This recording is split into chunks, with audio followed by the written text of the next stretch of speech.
procura do diagnóstico da pneumonia bacteriana, mas a procura a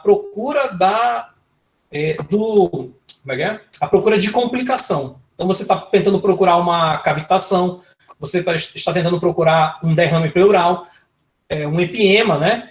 Algo que esteja dificultando o tratamento desse paciente. Então, até no nosso dia a dia, sem falar nessa época que nós estamos no COVID, o raio-x, principalmente, se ele for ser solicitado, seria isso. Seria após a gente já estar tratando, né? E não junto, tá? Não precisa.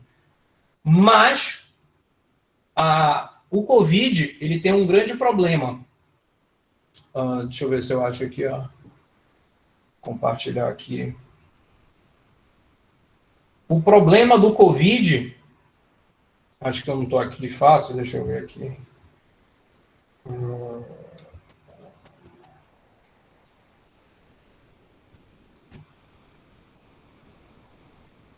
O problema do COVID, acho que eu não vou achar aqui fácil, é que ele não é o COVID em si, é a alteração autoimune inflamatória dele. Então, tem 3 fases, tá, de COVID, tá? A fase inicial, a fase 2, que aí é onde mais vai me interessar, que é onde vai ter a fase pulmonar, e depois a fase inflamatória, que essa é a que a gente está vendo coisas que nós só vamos ter certeza mesmo daqui a 2 anos. Tá? Vai ser que nem foi o Zika, tudo é novidade. O que a gente está falando aqui pode ser que amanhã seja outro tratamento, seja outro método de imagem, seja outra coisa. Então, isso é importante também ficar ligado, tá? Então, o que nós temos é o que tem até hoje e o que eu vou trazer é principalmente na parte do diagnóstico, tá bom?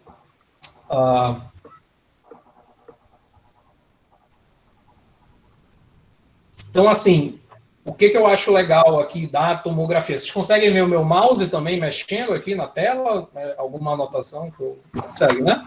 Perfeito. Ótimo. Então, assim, existe uma outra coisa da radiologia que é interessante. A gente com a evolução dos métodos, né? Se, por exemplo, eu tenho o iPhone último que saiu, né? Ou o Galaxy 20, que é o último que saiu, eu geralmente penso que esse é o melhor disponível no mercado. Então, por essa enxurrada de tecnologia, nós criamos um viés de que raio-x é pior que ultrassom, que é pior que tomografia e que é pior que ressonância. Se você não tem esse viés, ótimo, mas em algum momento eu tive na minha vida de que a ressonância era aquele exame que iria ver tudo, e hoje, inclusive, tem isso só falando da radiologia, né? Fora a medicina nuclear.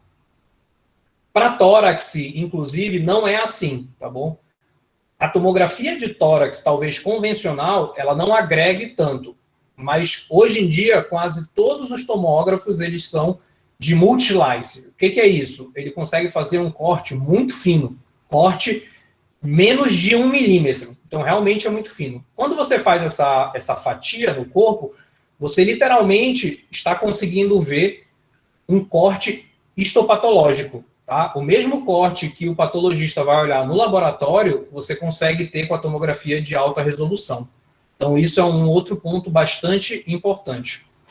O que eu quero mostrar aqui? Se vocês conseguem ver, então aqui é uma análise, tá? A gente tem o pulmão, tá bom? Então aqui foi um corte. E aqui é a unidade funcional do pulmão, que a gente chama de lóbulo secundário, tá? Então isso aqui na tomografia a gente consegue ver muito bem, tá? Então o que eu quero dizer aqui? Eu quero dizer que está tudo muito bem dividido, tá? Aqui no centro, eu tenho principalmente a artéria chegando, né? A artéria pulmonar. E uma coisa interessante dessa artéria pulmonar chegando é que ela está em azul. Então, normalmente, nós tendemos a colorir o sangue rico, né, em gás carbônico e pobre em oxigênio, na verdade, esse seria o melhor termo, pobre em oxigênio de azul. Tá? Então, não necessariamente o vermelho é uma artéria. Então, aqui no pulmão é onde inverte.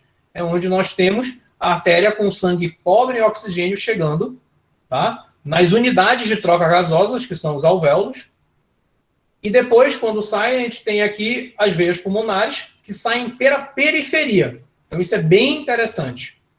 assim como também os vasos linfáticos pela periferia do lóbulo secundário, mas vejam que depois ele vai junto com a artéria. Tá? Então, isso é bem interessante. Por quê? Eu preciso ter uma noção de onde está alterando para poder sugerir alguma doença.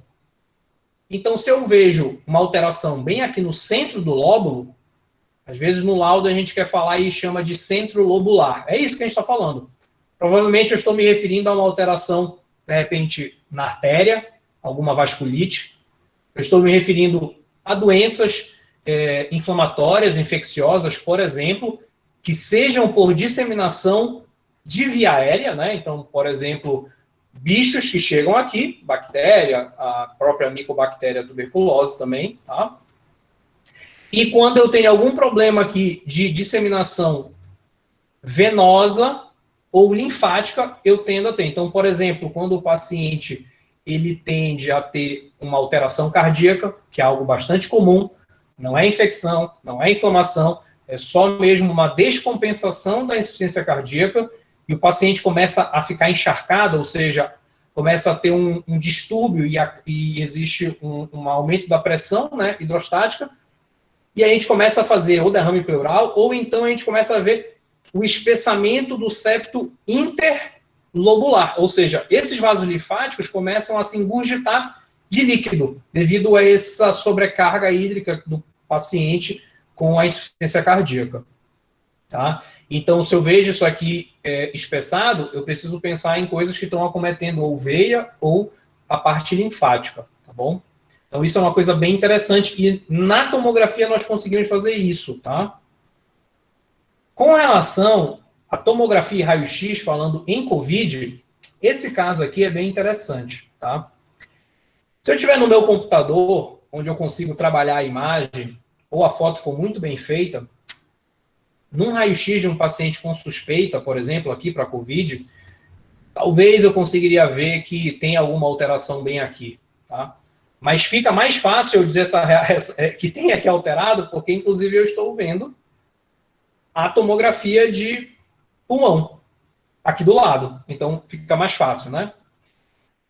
Então, assim, vejam que o raio-x, ele tem o seu valor, sim, mas ele não deve ser utilizado para diagnóstico. E até como eu falei, ele é interessante quando nós buscamos complicações. Então, tudo bem fazer aqui e eu estou esperando ver um derrame, ou então uma piora da consolidação, ou então um segmento temporal. Eu quero ver hoje, quero ver amanhã. Não vou fazer tomografia. Eu posso comparar a evolução em um raio-x, que é mais fácil, inclusive, se o paciente estiver na UTI, o raio-x, ele vai para a beira do leito, né? Então, isso é bem interessante, tá?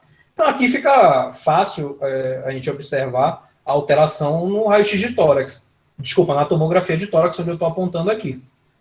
Uma coisa bem interessante também é a tomografia, os cortes são tão finos que eu consigo fazer uma reformatação. Então, eu coloquei cada uma daquela fatia, uma em cima da outra, e consegui formatar aqui, por exemplo, né, como eu tirei aqui do artigo, foi para justamente fazer uma comparação. Fica mais fácil a visualização, né? A gente comparar aqui o raio-x com a tomografia, vendo como se os dois fossem iguais. Tá? Então, isso é um outro detalhe bem interessante.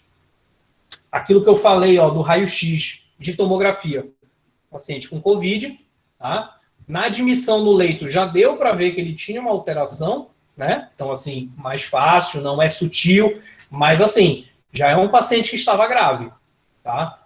Então, eu sou daqueles que estou vendo os estudos, porque sempre vai ser assim, ainda mais no momento em que ninguém sabe direito como proceder, você vai interpretar os estudos, vai aliar a sua prática clínica e vai começar a entender o que realmente funciona. Então, como eu já vi paciente que estava até oligosintomático, né, com poucos sintomas, raio-x até normal, mas não estava, na verdade já tinha alteração na tomografia. E quando ele fez a tomografia, ele estava com bastante lesão, esse paciente acabou evoluindo para a fase 3 de maneira grave, tá? E talvez houve um atraso no tratamento precoce. Então, veja bem, eu não estou falando também de tratamento profilático. Eu estou falando de não atrasar o tratamento. Então, isso é bem interessante, tá?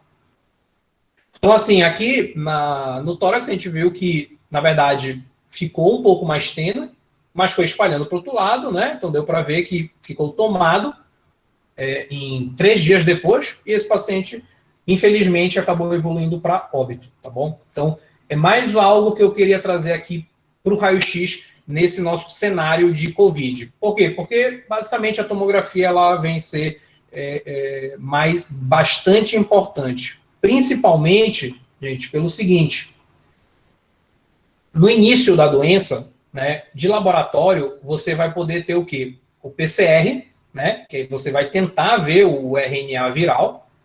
Então, quando ele chega, você vai fazer o swab, né, então geralmente rinofaringe é onde ele vai estar, então você vai tentar achar o vírus. Tá? O grande problema é que 63% só dos doentes vão positivar. Então, é complicado você trabalhar com um exame que é jogar uma moeda, quase jogar uma moeda para cima. Né?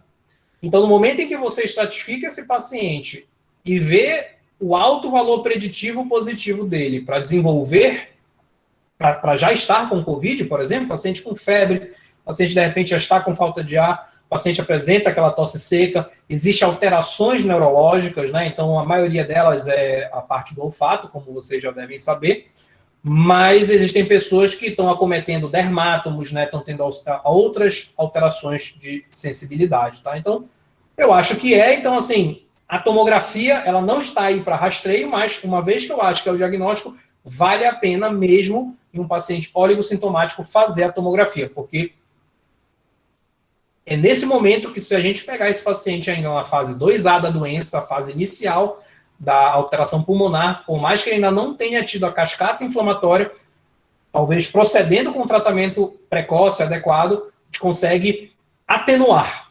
Talvez ele vai chegar lá, mas a gente consegue atenuar, tá? Porque não adianta nós ficarmos dando imunomoduladores para o paciente, sendo que a cascata já aconteceu. Tá? Então é mais interessante, inclusive, antes dessa cascata acontecer, porque se de repente ela acontecer, ela acontece com menos intensidade, tá bom? Voltando aqui para aquela nossa imagem do lóbulo, né? Então também de maneira didática, tá? Esse site depois eu vou até passar, tá? Para o Jorge, ele ver aqui. Eu posso depois escrever também no chat, vocês me lembram, que é o Radiology Assistant, né? Então é um site bem didático, tem bastante coisa, é da Sociedade de Radiologia da Holanda, mas está em inglês, tá? Então, aqui uma coisa interessante, ó, quando a alteração, que é essa bolinha aqui está no centro, é aquilo que a gente fala de centro lobular, né? Então a alteração ela vai estar aqui no centro. Com relação a linhas, tá bom? Eu vou escrever depois, claro. Rapidinho, eu colo aqui para você depois, só me lembrar, tá? Quando aqui no centro, deixa eu ver aqui. Tá todo mundo vendo aqui? Tem gente achando que não está conseguindo visualizar aqui o P. Macedo, mas acho que deve estar ok, né? Não, está resolvido, né? Tá. Aqui no centro nós temos a alteração quando tem, por exemplo, vasculite, tá? Às vezes a própria COVID pode cursar com essa alteração vascular, né? A gente tem casos já de trombose, né? Não é também... É relativamente comum, dependendo da gravidade, se for grave, ter também alguma alteração a nível arterial. Então, a gente tem um espessamento dessa linha, que a gente chama de septo, mas a gente sabe que nós temos o bronquíolo, inclusive, né? E a artéria. Então, pode ser aqui um espessamento do septo intralobular. Por que intra? Porque é um septo, é uma linha que está no meio, tá? Está intra. E o septo inter é o que está periférico. Então, quando vocês forem ler o laudo, tá bom? Quando vocês forem ler o laudo, foquem nesses termos, tá bom? Foquem em centro lobular, agora eu não posso. Não, pode ser. Ah, eu quero sim. Pode ser, obrigado. Quando for aqui no centro, tá? Então, alteração centro-lobular. Quando for uma linha chegando, vai ser intralobular. Então, a gente já pensa nessas estruturas que estão aqui. O interlobular é o periférico, então também a gente já pensa nessas estruturas. E existem alterações que são peribroncovascular, ou seja, adjacente do bronco, de brônquio, bronquíolo, e vascular, adjacente da artéria, tá bom? Então, esses termos é muito importante para vocês terem e recordarem. Por quê? Porque vai fazer todo sentido. Porque se eu estou pensando em tuberculose, eu estou pensando em uma doença que está chegando pela via aérea. Então, não vai ter alteração, tá? Interlobular, né? Não vai ter alteração de vasos linfáticos, tá? Exceto tuberculose, por exemplo, miliar, que aí já é um outro tipo, tá? Um outro momento não é comum, normalmente o paciente tem um certo grau ou de primeiro contato ou de imunossupressão, ou seja, a gente até levanta um estalo para investigar essas outras patologias. Então, agora eu preciso da ajuda de vocês, que vão estar, os que não forem fazer radiologia, que vão estar do outro lado solicitando os exames, tá? Precisa ter a história clínica, tá? Para qualquer exame. E aqui não pode ser diferente, tá bom? Por quê? Porque da feita que aparece a coisa aqui para mim, uma atenuação em vidro fosco, que eu vou mostrar, uma consolidação, pode ser qualquer coisa se eu não tiver a história. Então, se não tiver um valor muito forte, por exemplo, para COVID, e esse paciente, ele toma um imunossupressor, porque ele é um transplantado renal, esse paciente eu posso falar que é COVID, ele faz o tratamento errado e nada mais era do que uma toxicidade pelo imunossupressor que ele está tomando, tá? Então, muito importante a parte da história, tá? Essa aqui, com relação ao COVID-19, tá? É bem interessante essa distribuição para a gente ver o que é o mais importante até o que não é tão habitual, tá bom?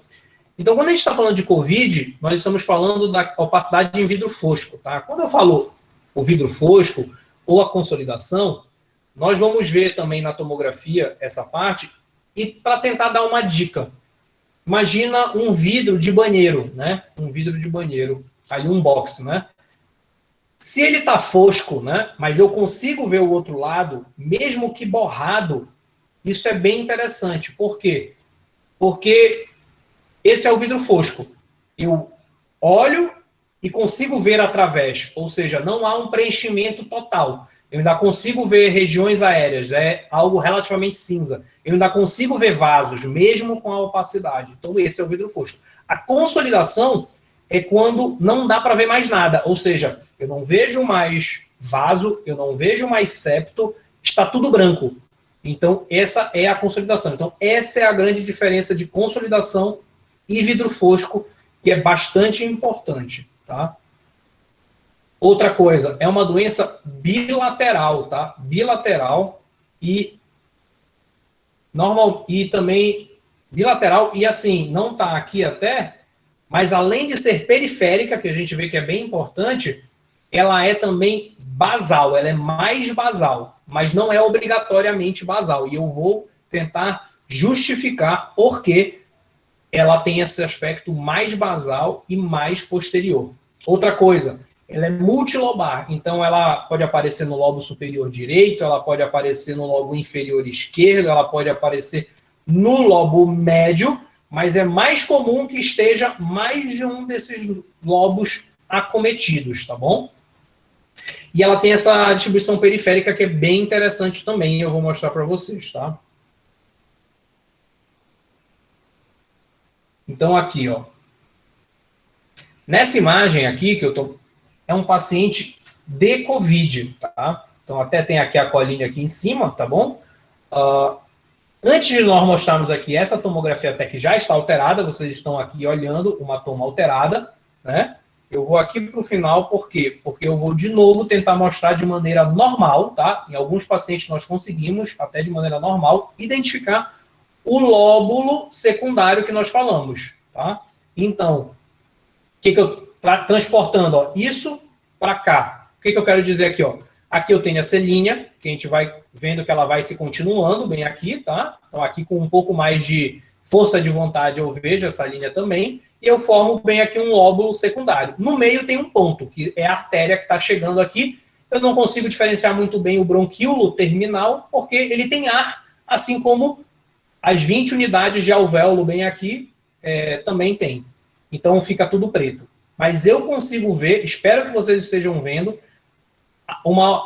um corte de lâmina de laboratório na tomografia. Então, se eu tiver alteração bem aqui, é o centro lobular. Se eu tiver bem aqui, é o interlobular, ou seja, entre lóbulos. Se eu tiver central e vindo adjacente ao brônquio ou ao vaso, é o peribroncovascular, tá? Então, agora, vamos voltar ali para o COVID. O que eu quero mostrar com essas alterações aqui?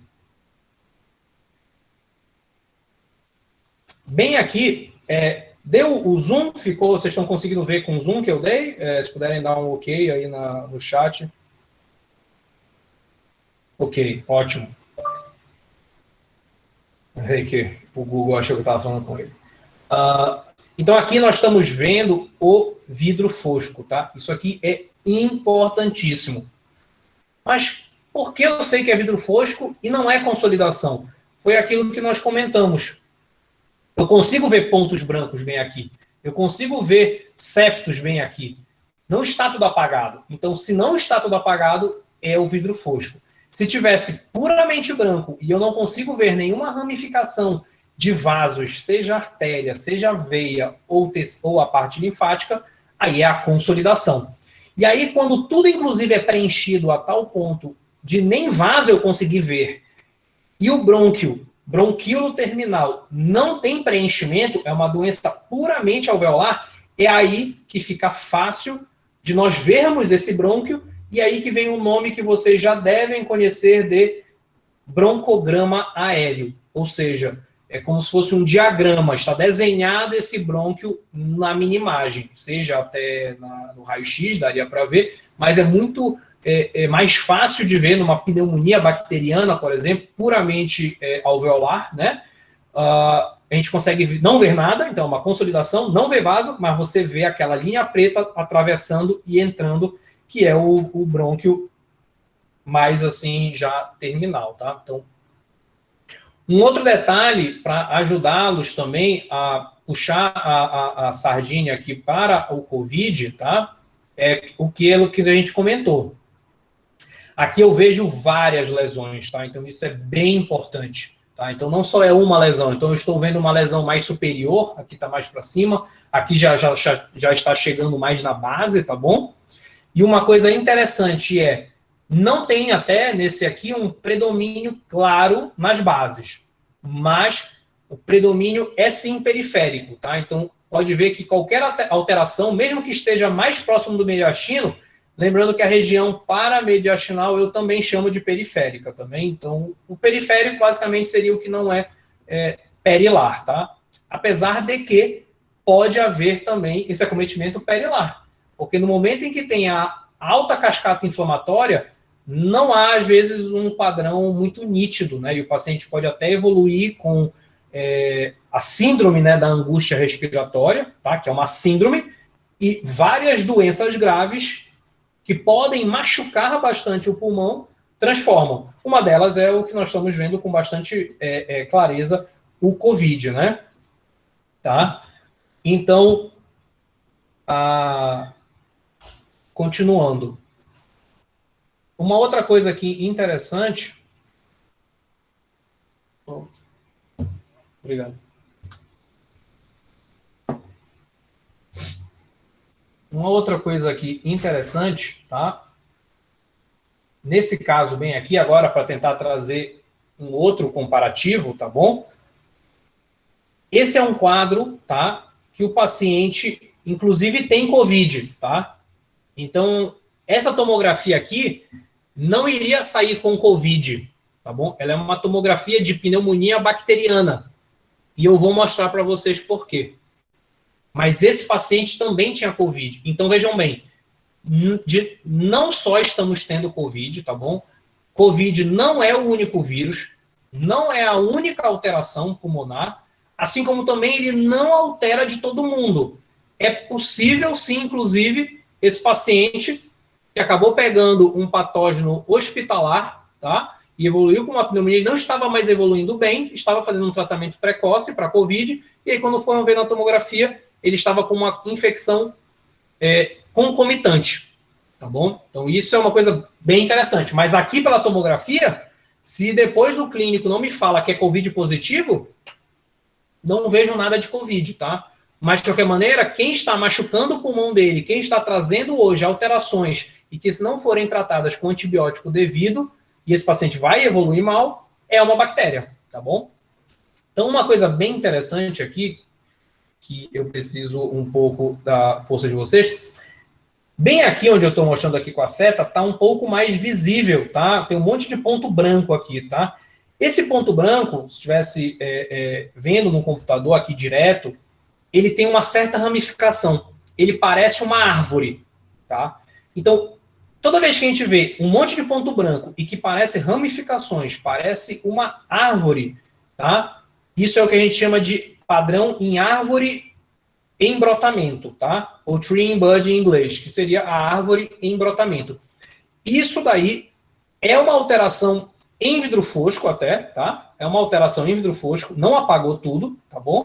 Mas ela está basicamente no bronquíolo terminal e ali em alvéolo. Então ela está focada aquilo ali, ou seja, é uma doença predominantemente de disseminação de via aérea. Então, isso é interessante. Então, toda vez que tiver o padrão em árvore em brotamento, não é típico para COVID. Pode ser até que seja alguma pneumonia viral, mas não é típico para COVID, tá bom? Então, isso é bem interessante vocês lembrarem. Então, eu até olhando aqui para baixo, olha como acontece dois padrões aqui semelhantes. Eu consigo ver vidro fosco nessa região bem aqui, porque eu consigo ver que ainda tem alguns vasos, e bem aqui eu já não vejo mais nada, tá bom? Eu já vejo a consolidação. E aqui no meio, o brônquio ele provavelmente está cortado transversal, então eu não estou vendo ele alongado, mas ele está cortado porque está descendo, né, para a região basal posterior do lobo inferior esquerdo, tá? E eu consigo ver ele aqui, ou seja, não tem nada no brônquio, mas alvéolo está tudo preenchido. Então, assim, procurem não focar muito em diferenciar o que tem em vidro fosco, quais são as doenças, e o que tem em consolidação, tá bom? Nada mais é do grau que está o acometimento. Então, pode as duas, inclusive, coexistir, tá? Então, isso é bem interessante. Mas, se for algo mais abrupto, algo que provoque uma grande transsudação ou uma grande exsudação para o alvéolo, de uma maneira mais rápida, provavelmente, está falando de uma pneumonia bacteriana, por exemplo, usar esse exemplo, tá? Ou até de uma atelectasia. Então, pensem comigo. Criança, normalmente, por questões, se ela fizer uma aspiração de corpo estranho, um feijão, às vezes, né? Costuma se alocar no brônquio intermédio, que é o que vai depois ramificar e vai lá para frente para o lobo médio. E ela tem uma atelectasia desse lobo. Então, se não entra mais ar, vai tudo colabar e tudo ficar cheio, digamos, de líquido ou sem espaço virtual. Ou seja, teremos uma consolidação. Por isso que, às vezes, é difícil. Você pega uma criança que está, às vezes, normal, mas ela tem um relato de que aspirou um feijão, por exemplo, e você tem uma imagem de consolidação no raio-x ou na tomografia, pode ser um corpo estranho. Diferente de uma criança com uma febre, com aumento das incursões respiratórias, que vai talvez te levar a escuta alterada, tá?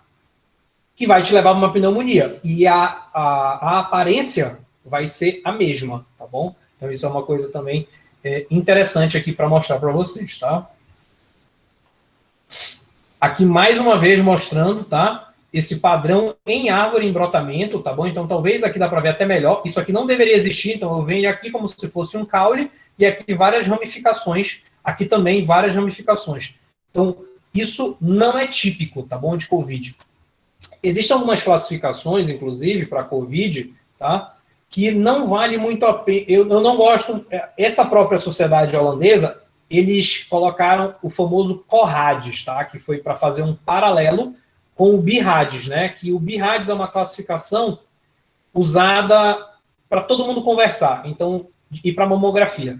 Se eu coloco um BIRADS 6 no meu laudo, seja na mamografia, seja no ultrassom de mama ou na ressonância de mama, significa que esse paciente já tem um diagnóstico histológico. Então, é isso que significa o BIRADS-6.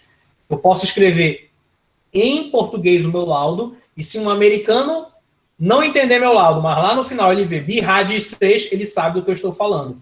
Então, foi tentado, a nível emergencial, né, nós estamos meio que uma medicina de guerra, fazer um CORADS, tá? Mas aí já é talvez extrapolação demais você tentar. Então, eu acabo que sigo a linha mais americana, que seria os padrões típicos, atípicos, né, que já seriam os dois opostos, e no meio o indeterminado para o COVID, tá? Então, isso é uma coisa bem também interessante da gente lembrar, tá bom? Então, aqui já seria um padrão atípico. Então, quando eu coloco assim, olha, nós estamos em tempos de COVID, né?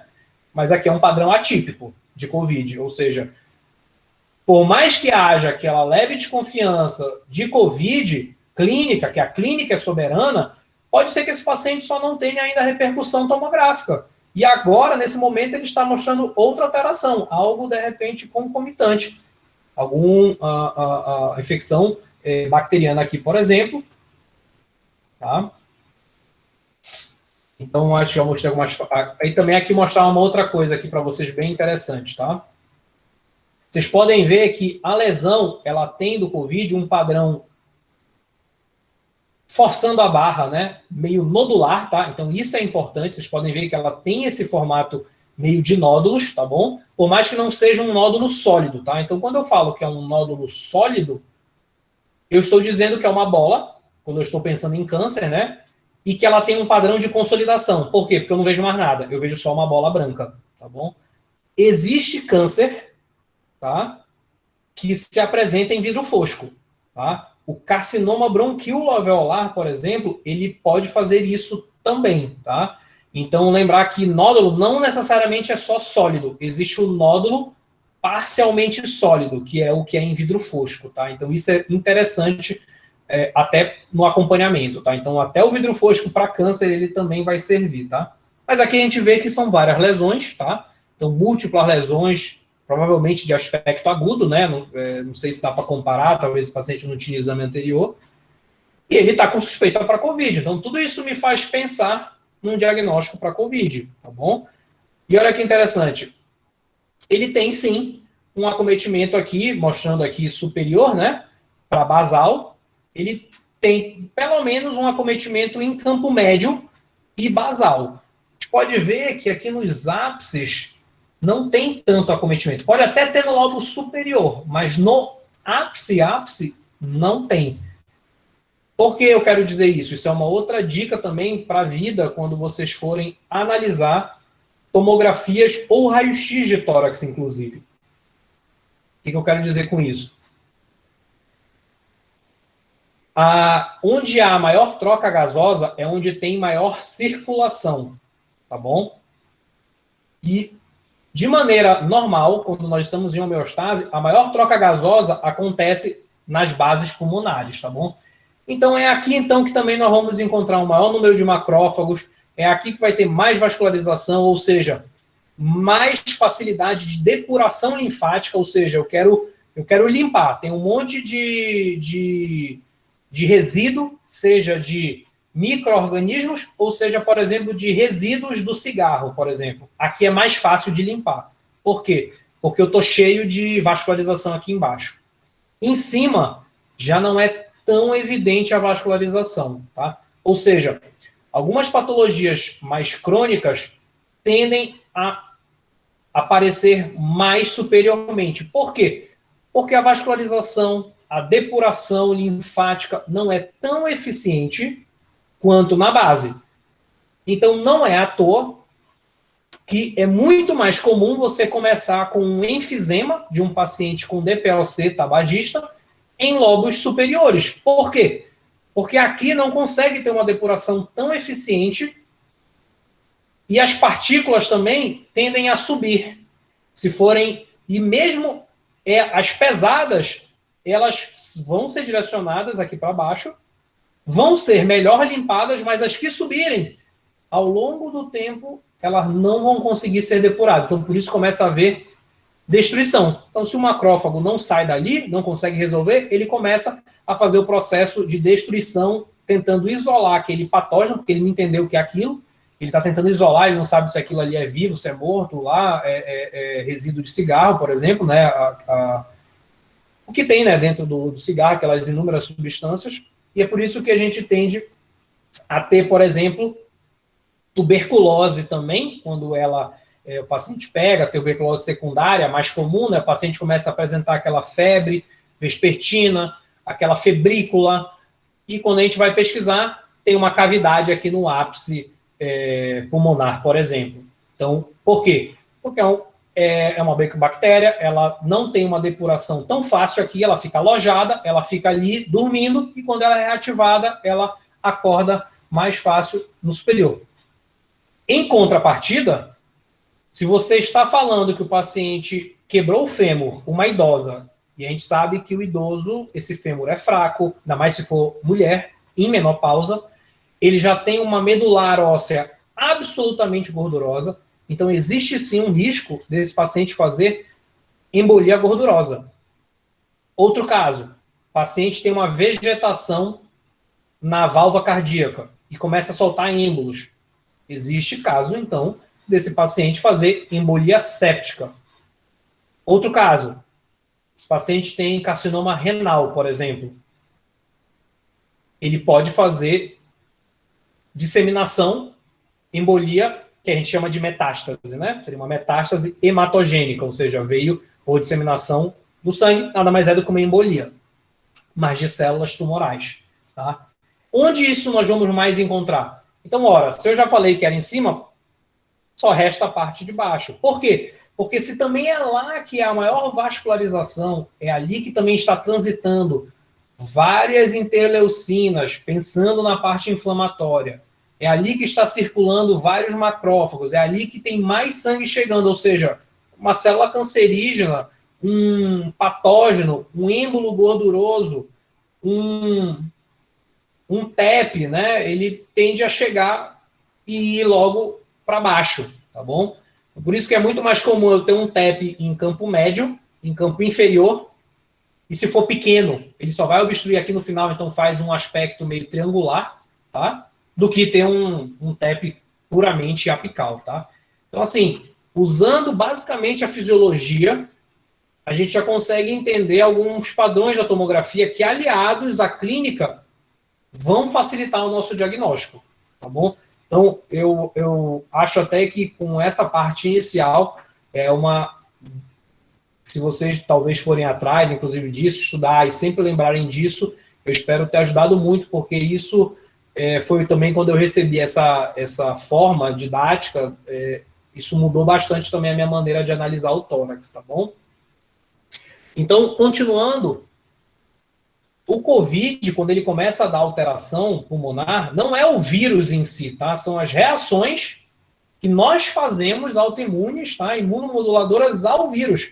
Inclusive, quando já está na fase 3, que é a fase da trombose, que é a fase que a gente está vendo várias alterações assim que nós não esperávamos, a nível de corpo, né? Corpo geral, não só no pulmão, a gente está falando, então, de parte vascular, a gente está falando de parte imunológica, tá? Então, por isso que tende a ter uma alteração mais campos médios, campos basais, mesmo que seja acometido o lobo superior.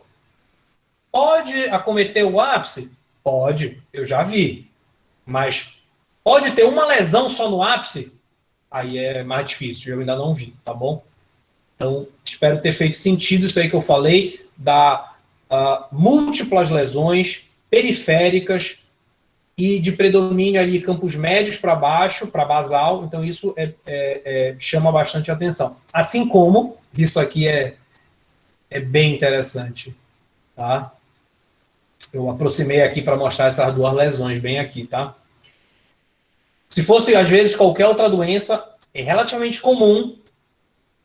Quando acomete tudo. Então eu vejo, tudo bem eu não ver a consolidação, eu vejo vidro fosco, mas eu vejo em cinza até a pleura. Tá? Então isso é bem importante, até a pleura.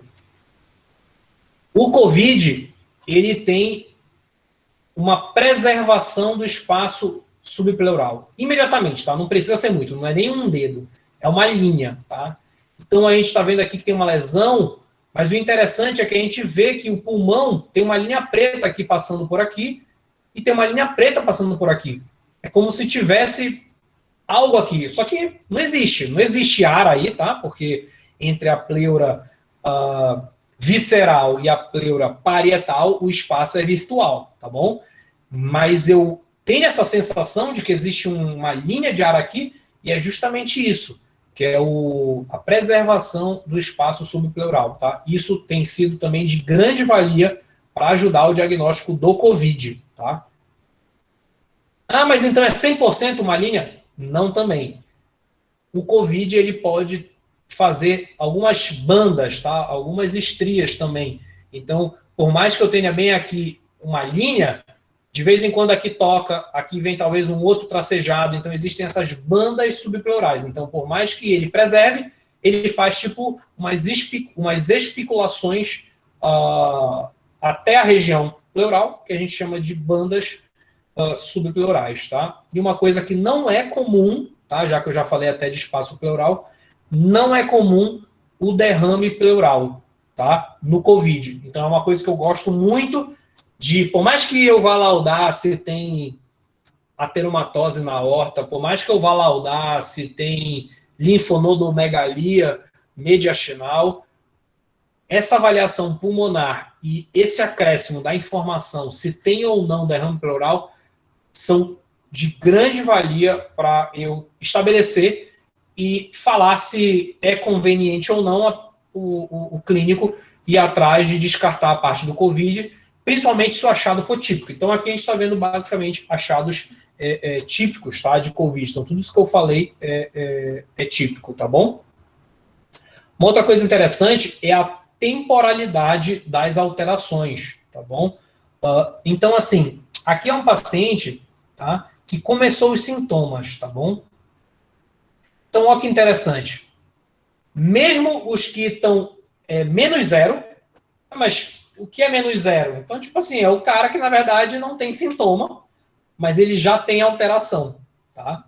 Então, vocês podem ver que o predominante é o normal, mas vejam só, apesar de ser um N muito pequeno, tá? Então, aqui também, nada do que a gente está falando tem, assim, aquele estudo de evidência científica, né, de ensaio clínico randomizado. Isso daí a gente vai ter daqui a algum tempo, tá? Não agora. Então, a gente tem que, a maior parte do paciente vai estar normal. Então, veja bem, eu não estou sentindo nada, eu tenho 60% de chance, né, extrapolando, né, dizendo que isso aqui é muito significativo, tá, de estar normal. Mas veja bem que 40% pode ter a consolidação em vidro fosco, 20% para eles, né, e os outros 20% a consolidação, tá?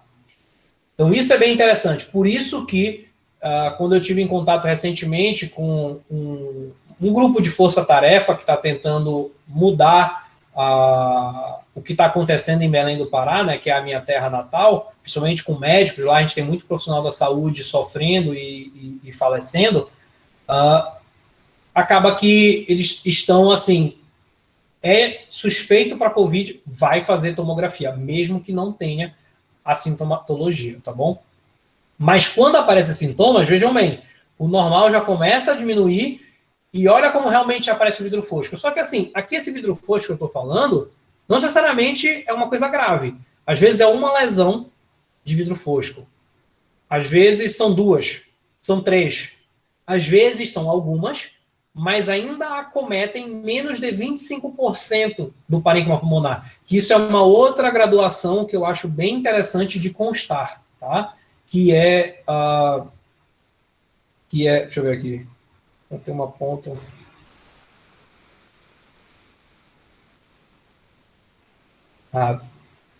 Mas não sei se essa, pegando uma dica aqui da Fernanda, deixa eu ver se eu consigo, acho que não vai. Quando eu tiver que mostrar alguma coisa, eu tento mostrar melhor com um outro, tá? Então, assim, quando for passando aqui, de vidro fosco, tá? aqui pode ser leve, inclusive. Então, essa graduação que eu estava falando, menos de 25% do parênquima pulmonar, tá? Entre 25% e 50%, entre 50% e 75% e entre 75% e 100%. Então, basicamente, essa estratificação tá em 1/4, né? A cada 1/4 acometido, a gente fica um pouquinho mais receoso, tá bom? Sendo que, principalmente, o corte de 50% de pulmão acometido para mais ou para menos, é o que realmente até mais importa, tá? Então, assim, nós vimos aqui que no início o paciente tem grande chance de ter alteração, seja consolidação, seja vidro fosco, mas não necessariamente é algo grave. A maioria aqui vai ser abaixo de 25% de acometimento, tá bom? E conforme vai passando, então isso é uma coisa interessante, conforme vai passando, tá? Nós vamos vendo que o normal vai acabando, e não é nem que a consolidação aumenta, não é nem isso, mas o padrão misto, ele aumenta, ou seja, esse paciente, se ele realmente está aqui, no 15º dia, por exemplo, com alteração, e ele faz a tomografia, bem, esse cara aqui, inclusive, é um cara que já não vai mais ter PCR positivo, o vírus não está mais lá, talvez ele tenha IgM positivo, provavelmente IgG positivo, porque, inclusive, é interessante o IgG ele ser pedido com 30 dias de doença, tá? Para ter mais certeza, porque ele pode aparecer só, inclusive, com 3 meses de doença, tá? Então, mas assim, fica claro que não é mais o vírus o problema. É o que ele deixou para trás. São os problemas da cascata imunológica que está trazendo todo esse problema. Então, essa lesão que antes era um preenchimento parcial, que eu quero dizer vidro fosco, para um preenchimento misto, que parece até aquele quadro daquela tomografia que eu mostrei da pneumonia bacteriana, que nós vimos um padrão de consolidação com um padrão de vidro fosco, juntos. Mas o que me fez assim raciocinar para a parte bacteriana? Tinha árvore em brotamento e era quase que lobar. O negócio estava assim, só ali no lobo inferior do pulmão esquerdo, se eu não me engano, tá bom? Então, veja bem, não era várias, não era nodular, tá? Então, isso é uma outra coisa interessante. E eu até recebi uma pergunta interessante numa live também, que eu estava falando sobre isso. E aí, quando fica normal? Tá? Quando volta ao normal? A gente pode ver que a partir daqui já começa o normal, né? Aqui embaixo, querer voltar a aparecer, tá? Mas eu diria aqui que não é esse o problema, porque aqui o vírus já foi, tá? Aqui, esse cara, ele tá tendo alta, provavelmente, né? E não adianta fazer a tomografia. O que eu quero dizer com esse gráfico? Tomografia não é para controle. Tomografia não é para, tipo, ver se está tudo bem. Isso aí, talvez você faz um raio-x na UTI se o paciente não estiver evoluindo bem, tá? Por quê? Porque eu vou ver sequelas de um dano tecidual maciço. É isso que eu estou vendo. Eu não estou vendo o vírus, eu não estou vendo se o paciente vai melhorar ou não. Então, provavelmente, esse paciente vai sim de alta e ele vai de alta com o vidro fosco, tá? O importante é, principalmente, ele não ter outros problemas, ele não ter feito complicação, ele estar bem, saturando bem, né? E com a sorologia dele também começando a positivar, tá? Por quê? Se ele evoluir de maneira grave, esse paciente invariavelmente vai ter uma sepse, né? Então, não necessariamente a sepse é só bacteriana, talvez eu um dia já até pensei isso, a sepse é só bacteriana, mas não. Nada mais é do que um desbalanço. E quando você entra em sepse, o dano tecidual é tão grave, a microvasculatura tem um dano tão grave, que, isso falando até em sepse infecciosa normal, né, nos trabalhos de sepse, né, 1 ano depois da alta desses pacientes, fizeram uma biópsia tecidual e viram que mesmo 1 ano depois, esse paciente ainda tinha algum grau de lesão tecidual, ou seja, 1 ano depois. Então, fica marcas, né? Ficam cicatrizes, tá? E uma coisa interessante também, não é porque esse paciente não evoluiu com um evento trombótico, não é porque o paciente tem o COVID e não teve a trombose, que ele não fez CIVD, que é a coagulação intravascular disseminada. Ele fez. mas provavelmente em pequena escala, que não causou grandes problemas. Porque você começa a sentir o problema dela, você começa a fazer realmente uma trombose quando ela é em larga escala, quando ela acomete. Mas, às vezes, é tão localizado que o corpo mesmo consegue se ajeitar, tá bom? Então, isso também é algo bem interessante. Esse daqui, essa foto aqui é bem legal para mostrar. Então, aqui um COVID, tá? Podem ver que é bem periférico. Podem ver que é vidro fosco, ou seja, eu estou vendo o vaso aqui, eu estou vendo umas linhas brancas, tá bom? E olha só essa linha preta bem aqui, ó, que é a preservação do espaço subpleural. Parece até que é uma linha de ar, parece até que é um pneumotórax, sei lá, laminar. Mas não é, porque o paciente faz deitado, se fosse o caso, o ar, se não tivesse nenhum septo, né, que não tem, ele iria subir e estar depositado aqui na frente. E nós sabemos que é uma doença, inclusive, mais posterior, tá? Então, aqui ficou bem claro, mas não deixa de ter, inclusive, uma alteração um pouco mais peribroncovascular também. É uma doença, né, de vários locais, tá? Então, isso é bem significativo, acho que, mostrar para vocês, tá bom? Deixa eu passar aqui por alguns casos, tá? Isso aqui eu já passei, né? Covid também aqui, né? Aqui, olha só que interessante, tá?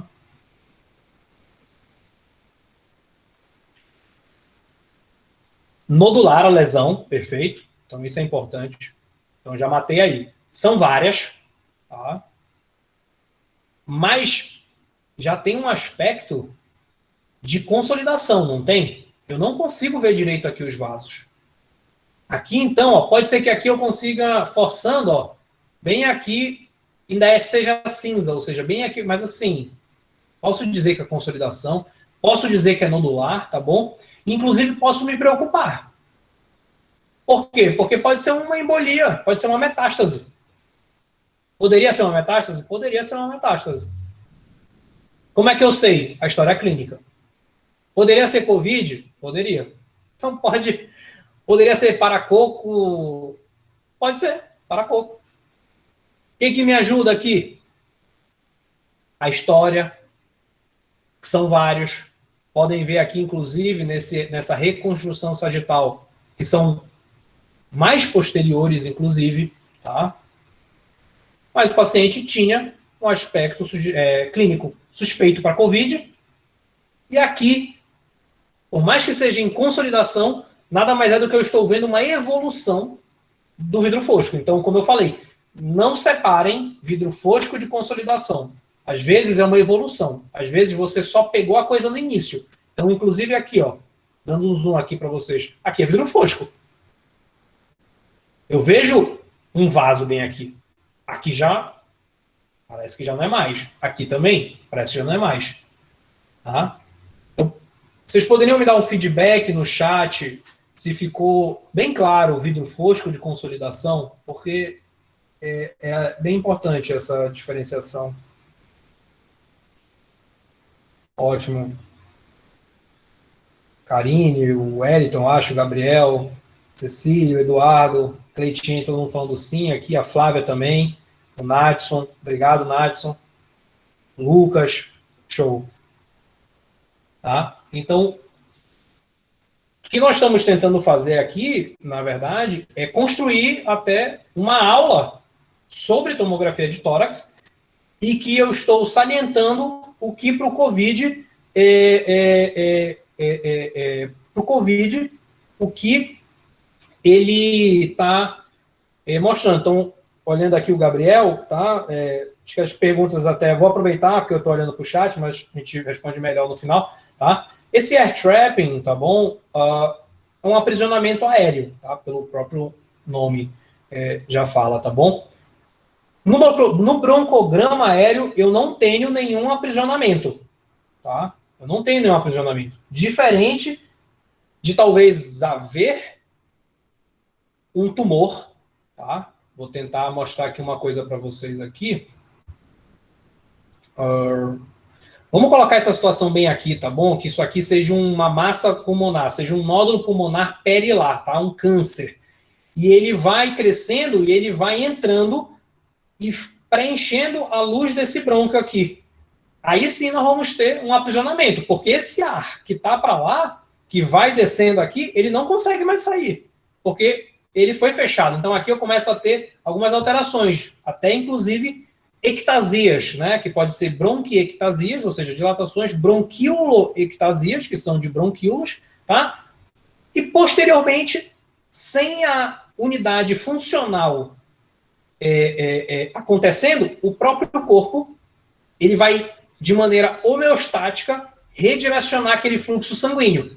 Olha, não adianta mais eu jogar sangue para lá, que não está tendo troca gasosa nenhuma. Diminui a vascularização daquela área lá, vamos focar em outro lugar. E quando ele faz isso, você começa a murchar, a ter a reabsorção do ar, e aí você termina, talvez, com uma atelectasia, com um colabamento, e aí quando você vai ver, está tudo atelectasiado, e a causa não era uma obstrução benigna, que foi a que eu falei de uma criança com a parte do feijão. Foi uma obstrução maligna, tá bom? Vamos para o próximo aqui. Tá? Outro caso aqui interessantíssimo. Tá? Consolidação, tá bom? Múltiplos, tá? Por mais que aqui esteja contíguo, é porque provavelmente cresceu, tá bom? Normalmente você tem barreira mesmo quando você chega na fissura, tá? Então, não dá para talvez vocês verem melhor, mas aqui, onde eu estou passando meu mouse, tem a fissura oblíqua, que vai estar dividindo aqui o lobo inferior do lobo médio aqui, mais acima o lobo superior, tá bom? Aqui também, dá até para ver uma linhazinha bem aqui, tá? Que seria a fissura oblíqua do outro lado, tá? Lembrando que não tem a fissura horizontal à esquerda, tá? Então, na verdade, começou um nódulo aqui, provavelmente. Vejam como eu tenho uma unidade. Eu estou vendo um vaso, um brônquio, indo nessa direção. E a alteração periférica. E conforme ela vai crescendo, ela vai se comunicando. E o que era, de repente, um nódulo aqui e um nódulo aqui, ele juntou. E fez um nódulo quase que só.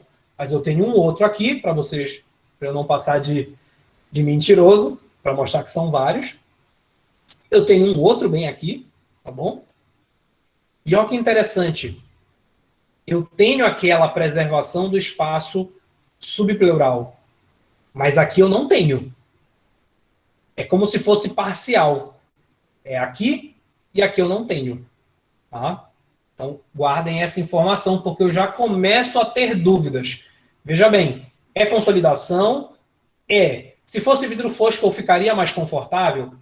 Eu iria ficar, assim, mais confortável. Mas pode ser consolidação, são múltiplos, estão posterior, é bilateral, ou seja, não há um predomínio, não foi para um lado. Tipo, o sangue, ele não decide quem ele vai, né? As interleucinas, os interferons, não decidem para que lado ele vai, ele só vai. Tá? Então, bilateral, tá? Posterior, porque também é onde tem mais vascularização, tá?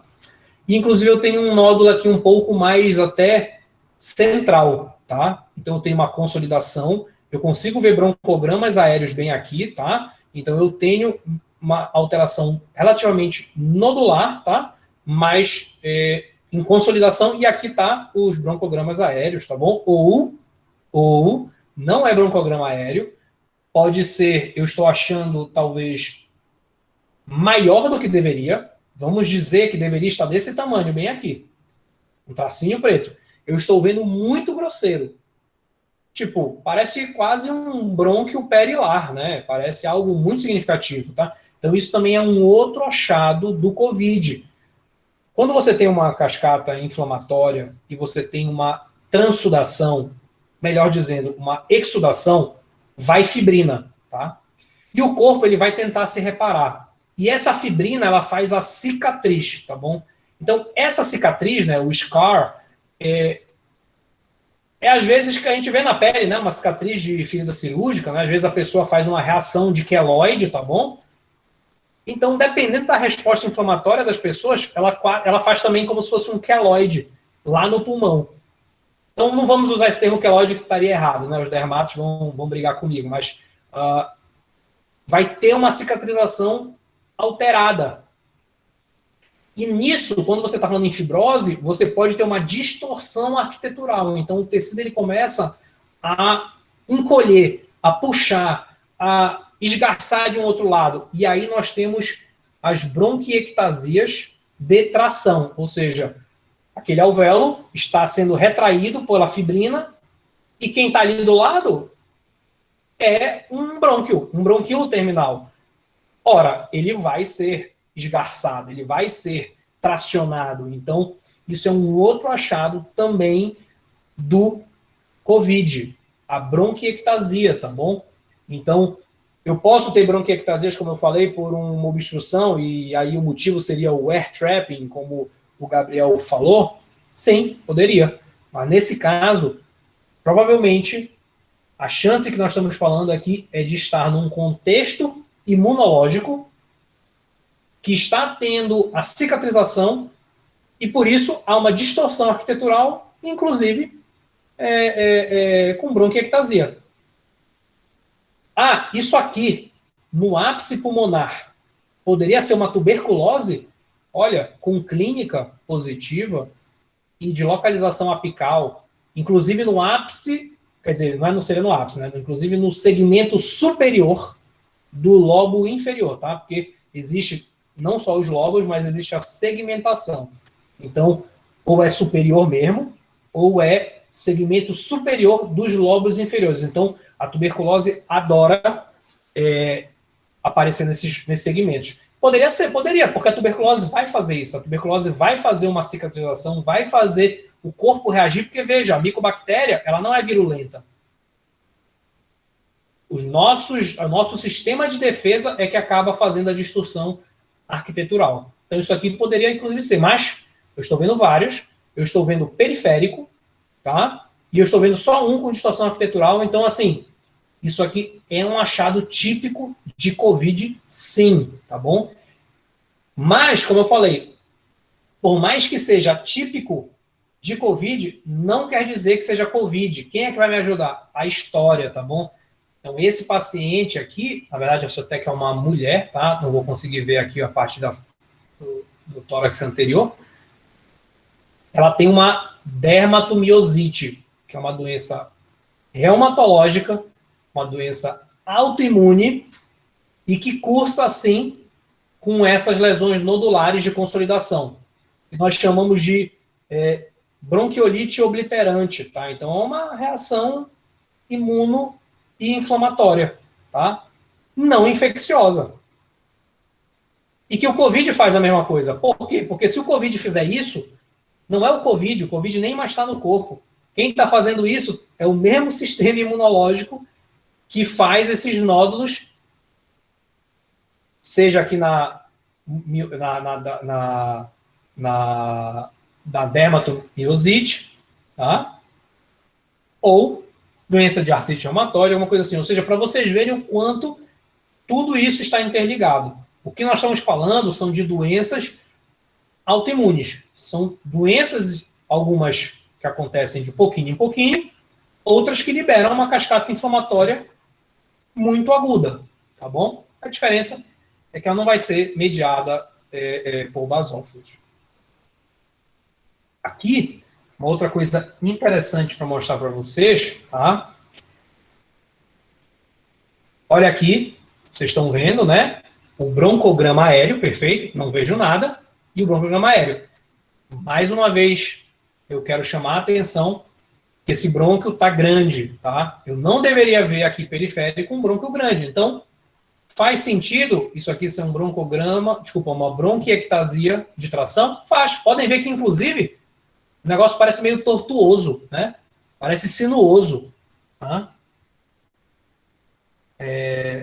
Então, prestem atenção nisso, tá? O broncograma aéreo puro, ele tem que ser um brônquio liso, um brônquio, talvez, por exemplo, como esse daqui, que está pequeno, está liso, não está ondulado, bem diferente desse, que está quase que no mesmo segmento, mas está muito maior e está muito irregular, tá bom? Então, nada mais é aqui de um paciente com acometimento provavelmente acima de 75%, né? Então, a gente está com um acometimento bem avançado, tá? Na fase pulmonar. Podemos ver que já está evoluindo para a consolidação, ou seja, o quadro está andando. Então, esse paciente, com certeza, vai estar entubado. Esse paciente, com certeza, vai ter a síndrome da angústia respiratória, vai estar dessaturando, tá? E o suporte ventilatório, que vocês devem ter ouvido falar que é impressão positiva, é para justamente recrutar esses alvéolos. Porque se os alvéolos começarem a ficar cheios de fibrina e começarem a virar tudo fibrose e não forem mais funcionais, como é que troca? Como é que faz a troca gasosa, né? E você pode até ter UTIs altamente equipadas, que não é nossa realidade aqui na região norte-nordeste do país, tá bom? Não é tão mais fácil quanto na região sudeste e sul. Já vi que tem alguns colegas também aí, fico muito feliz da presença de todos. Continuando, eu tenho mais um padrão que eu gostaria de mostrar aqui para vocês, tá? Que é o seguinte: quando eu vejo o vidro fosco puro, eu deveria ver pontinhos brancos assim, que seria a parte de septos, né? A parte linfática, a parte arterial, normal. Eu não posso vê-los espessados. Então, bem aqui eu queria chamar a atenção, porque aqui tá forte, aqui está espessado. Aqui é como se eu tivesse pegado a minha caneta branca e feito um destaque, né? Só que eu mesmo assim ainda consigo ver que é cinza, ainda é um vidro fosco. Então, quando eu tenho um espessamento de septos, seja intralobular ou interlobular, né, como a gente já esclareceu, e além do vidro fosco, eu chamo de pavimentação em mosaico, tá? Ou em inglês seria o crazy paving, né? É como se fosse algo meio maluco, né? Mas em nós fica como se fossem várias calçadas em paralelepípedos, tá bom? Então é como se isso aqui fosse um paralelepípedo e eu tenho aquele cimento, aquela falha, na verdade, ao redor do paralelepípedo. Então, quando você vê esse padrão, nada mais é do que a evolução, tá, gente? Então, começou com o vidro fosco, o quadro está piorando, está tendo edema dos vasos linfáticos, está tendo aumento do calibre da artéria, talvez por algum grau de vasculite, tá bom? De pequenas, tá? A gente não está falando de tacaiaça, a gente não está falando de grandes artérias, nós estamos falando de microvascularização, que é o problema dessa doença, tá? Estamos falando de microangiopatia, tá bom? E aí, do vidro fosco, ela passa para o pavimentação em mosaico e depois ela vai finalizar aqui essa consolidação, onde eu já não vejo mais nada, tá bom? Então, vejam que é uma evolução, tá bom? É uma doença que progride conforme a resposta inflamatória, imunológica do paciente, tá? Covid, isso daqui, também achado típico de Covid, tá bom? Típico de Covid, tá? Mas esse paciente não era Covid, esse paciente era influenza, tá? Era outro vírus. Então, mais uma vez, para reforçar que não só de Covid, tá? Nós estamos passando, tá? Então, aqui, influenza, acho que era o tipo A, se não me engano, mas aí tanto faz, é só para mostrar que é um achado típico para Covid, tá bom? Mas nós já chegamos meio assim, talvez até tarde para tratar, tá? Eu, vendo um caso desse, eu torço para que esse paciente já esteja em tratamento, tá bom? Porque até a imunomodulação fazer efeito, a gente já tem um dano tecidual bastante acentuado, tá bom? Vamos aqui colocar mais uma, tá? Olha aqui que interessante, né? Até trazendo mais um caso, acho que não sei se eu já tinha comentado de toxicidade, tá bom? De drogas, tá? Então, o que eu quero mostrar aqui para vocês, tá? É vidro fosco, perfeito, espero que vocês estejam me acompanhando. Eu vou chegar mais perto aqui, tá? Então, é vidro fosco. Ah, por que é vidro fosco? Eu estou vendo os vasos, tá? Eu estou vendo que o negócio é meio cinza ainda. Então, vidro fosco, tá bom? Mas olha que interessante. Esse padrão de distribuição eu chamo de randômica, tá bom? Então, é uma random, né? Que é aleatório. Então, a gente acho que nem existe essa palavra em português, mas a gente escreve como randômica. O que eu quero dizer quando é randômica?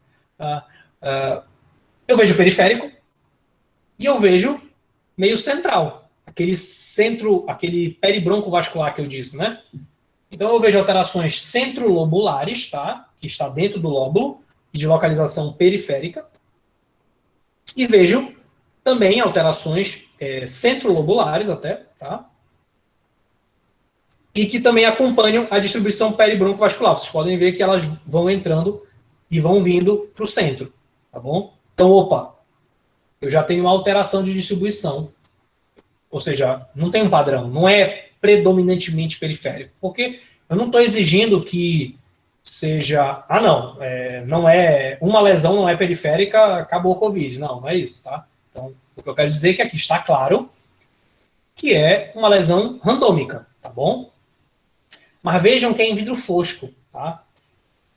Se eu tivesse um paralelo aqui, uma lesão assim, em não vidro fosco, tá? Mas como se fossem micronódulos, pequenos nódulos, e de distribuição randômica, e que em algum deles tivesse, inclusive eu fosse ver árvore em brotamento, matei. É alguma distribuição miliar, randômica, né? Porque o miliar serve para isso também, ser randômico, e provavelmente seria uma tuberculose que a gente estaria falando, uma tuberculose miliar, né? Então, mas vejam como eu não estou mostrando uma tuberculose só porque eu mudei de micronódulos, ou seja, vários pontos, eu tirei o árvore em brotamento e deixei só o vidro fosco centrolobular. E com distribuição também peribroncovascular. Por quê? Porque eu tenho aqui um brônquio, eu tenho aqui uma artéria, e eu tenho uma lesão ao lado deles, tá bom? Peribroncovascular, tá? Então, mais uma doença em vidro fosco, se nós fôssemos só raciocinar se é vidro fosco ou não. Ou seja, eu raciocinei no vidro fosco, eu raciocinei na distribuição, eu vi que isso aqui, inclusive, se eu tivesse um coronal, ele está do ápice a mais basal, tá bom? Isso aqui é um paciente transplantado, tá? Provavelmente renal, e era toxicidade por drogas, né? A ciclofosfamida, por exemplo, ou alguma outra droga imunossupressora que ele toma, tá bom? Tá? Aqui, tá? Já também, eu já não vejo tão periférico, tá? Eu já vejo algo até mais, assim, forte, tá? Parece até que eu estou tendo aquele espessamento aqui, né? Inclusive, eu realmente acho fantástica a tomografia, né? Se eu estou desenhando aqui uma forma geométrica quase aqui, né? Só está faltando pintar bem aqui, né? E eu tenho a estrutura histológica funcional do pulmão, né? Na tomografia, tá? E aí, esse paciente aqui é um paciente imunossuprimido, tá bom? Então, é outro caso indeterminado, ou seja, assim como outro caso, ele tem coisas que sugerem o COVID, mas por já ser mais central, tá? Por já ter uma distribuição aqui que eu estou vendo que está bem mais central do que periférico, está mais conspícuo, né? Está mais unido, mais central. Ou seja, se tivesse aqui, ótimo. Se tivesse aqui, ótimo. Mas não está. Está no meio, tá bom? E aí, associado ao quadro clínico, tá? Provavelmente aqui é uma pneumocistose, tá? Provavelmente é uma pneumocistose aqui, tá bom? Então, que é muito comum em paciente imunossuprimido, com manifestação, né, clínica do HIV positivo, por exemplo, né? Mas não somente, tá bom? Tá? Aqui, tá? Mostrando um quadro puramente de consolidação, tá? Te vê que a gente percebe, inclusive, que não era um vidro fosco que está virando consolidação. Na verdade, parece que o negócio, né, é puramente a consolidação, e aqui está terminando de afetar, né? Então, ele está passando desse alvéolo para esse daqui, e aí vai tudo preenchendo, vai tudo virar uma consolidação, tá? Então, se eu só estou vendo isso, aí é o que eu já chamo de indeterminado, desculpa, é o que eu já chamo de atípico, tá bom? Então, só para a gente, talvez, deixar claro que o típico seria, né, é típico, mas, veja bem, em nenhum momento é 100%, tá bom? Precisa da clínica para ajudar. Existe o intermediário, que é como se fosse quando eu vejo o vidro fosco, mas o padrão não está bem feito, já que o vidro fosco ele é sim mais preponderante que a consolidação, tá? E aqui eu até tenho uma alteração periférica, tá? Mas veja bem, não tá com cara meio nodular isso daqui não, tá? Aqui, na verdade, não é nem nodular, aqui parece uma massa, né? Então, tipo... Então, na verdade, nós estamos falando aqui realmente de infecção bacteriana, tá bom? E o paciente até fez contraste e tal, tá? Normalmente, isso é interessante também falar, no tórax, você não vai precisar de contraste, tá? Para muita coisa no tórax, você não precisa de contraste. Então, você precisa fazer um abdômen com contraste e um tórax. Por exemplo, você vai fazer um estadiamento de câncer de mama, você vai fazer um estadiamento de um adenocarcinoma de cólon, alguma coisa assim. Você pede o contraste no abdômen. Já que vai fazer o contraste, aí provavelmente o técnico ele é instruído a cortar o tórax já na fase com contraste. Inclusive, você, para não irradiar tanto o paciente, você nem faz o sem contraste, você já faz o com contraste, tá? Porque, na verdade, acrescenta muito pouco. Exceto se aí eu quero também suspeitar de TEP, né? O tromboembolismo pulmonar. Mas aí não é nem mais tórax com contraste, tá? Aí é uma angiotomografia pulmonar. Então, eu preciso de um contraste que esteja na artéria pulmonar, não no parênquima, tá bom? Então, esse é um outro detalhe interessante, tá? Então, aqui para mostrar que esse caso foi com contraste, mas nem teria necessidade. Mas, se eu tivesse dúvida, que aqui é uma atelectasia, do que uma infecção, já que eu disse que a atelectasia e a infecção é uma consolidação, a imagem é a mesma, em alguns momentos, se há dúvida, o contraste ele me ajuda. Se isso aqui realçasse como um todo, bonitinho, nada mais é do que um parênquima pulmonar funcionante, provavelmente era só uma atelectasia.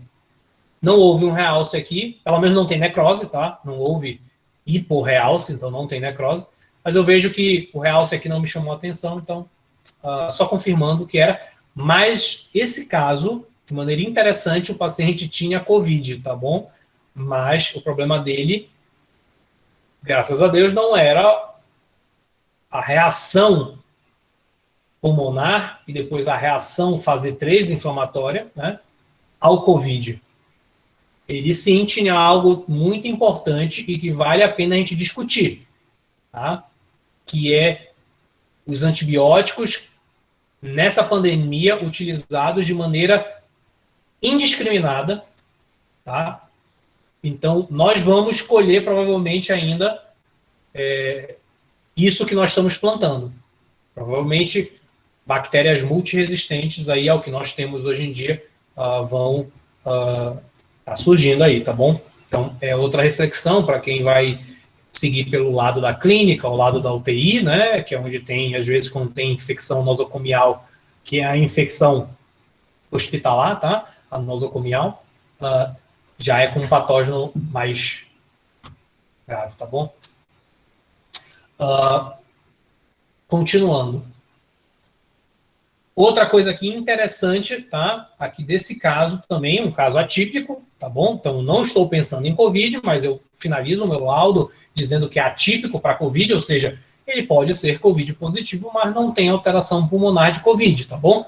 Então, aqui eu estou mais para cima, tá? Eu estou vendo aqui, inclusive, o arco aórtico, tá bom? Fica mais fácil aqui a traqueia, então não bifurcou ainda, então eu estou vendo um corte mais superior, tá?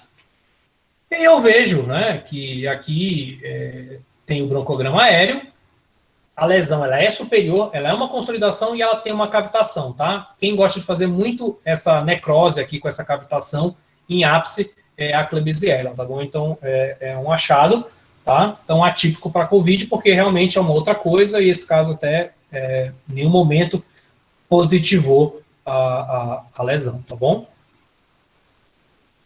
Aqui, ó, que a gente já falou bastante, né? uma tuberculose ativa, tá? A gente já comentou bastante, tá?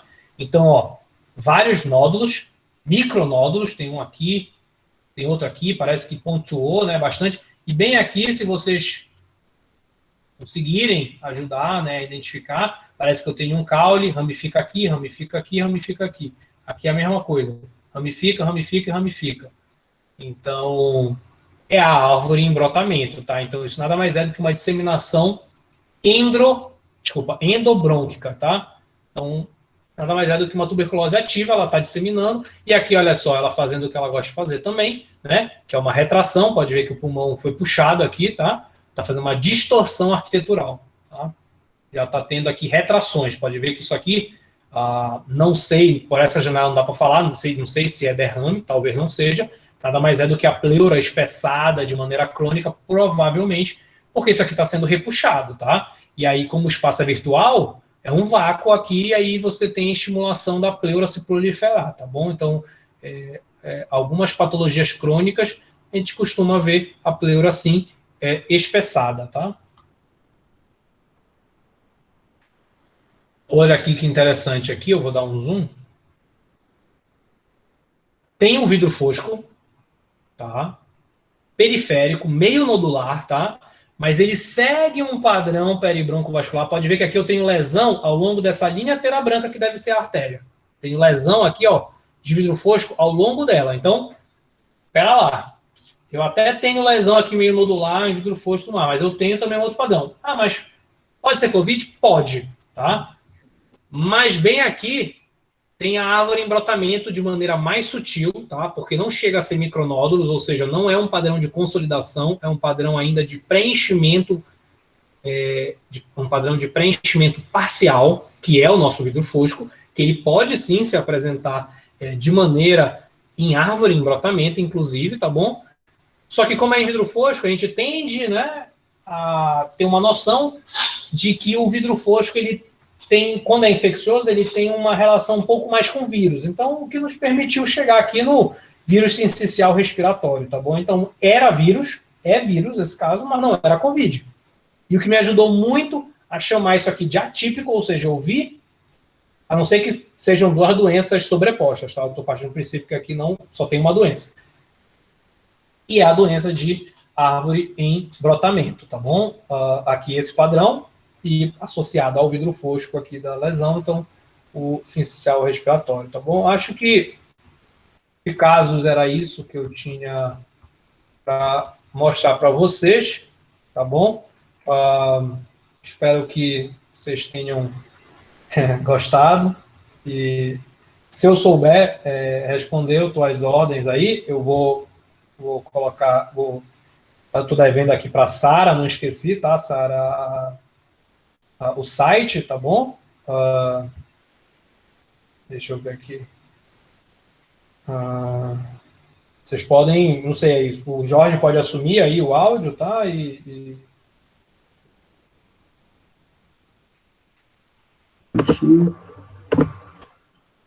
Bom, primeiro eu queria agradecer a todo mundo que participou.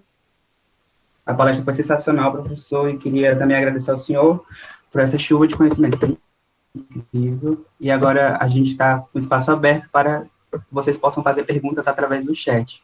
O professor pode ir lendo ao vivo e eu posso sugerir que ele responda uma pergunta de uma sala, depois da outra, de uma sala e depois da outra. Não se acanhe, pessoal, pode perguntar. Obrigado, Amanda. Alana também, Igor, obrigado.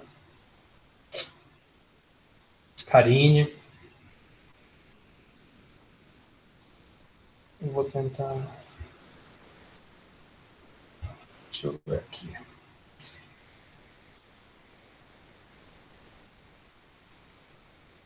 Enquanto vocês também, de repente, vão pensando, né? Eu posso até. Eu posso trocar o que eu estou compartilhando? Posso, né? É fácil, né? Eu vou compartilhar, vou tentar mostrar aqui um pouco o próprio site. Deixa eu. Professor, tem uma pergunta aqui.